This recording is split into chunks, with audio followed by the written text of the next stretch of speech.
ስለተሾሙ ካህናት ድል ስለነሱ ሰማዕታት ስለተባረኩ ጻድቃን ስለ ደናግልም ስለ ትዕግስተኞችም መነኮሳት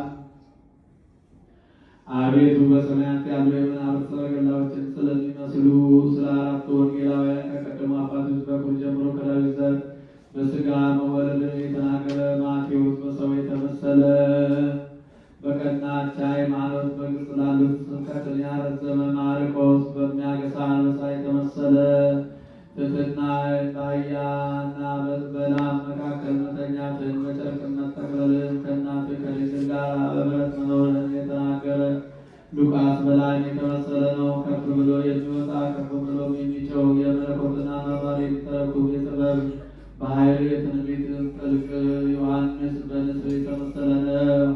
ከወንድሞቹ ለይተህ የመረጥከው አንተ ነህ። በቅድስና ያስጌጥከው የመላእክት ኃጢአት የሌለበት ይሆን ዘንድ አቤቱ ልዕልና ማመስገን የሚቻለው ምን አፍ ነው? ምንስ ከንፈር ነው? ምንስ አንደበት ነው? ተዘከረ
መንፈስ ቅዱስ ይገባል ለዘላለሙ።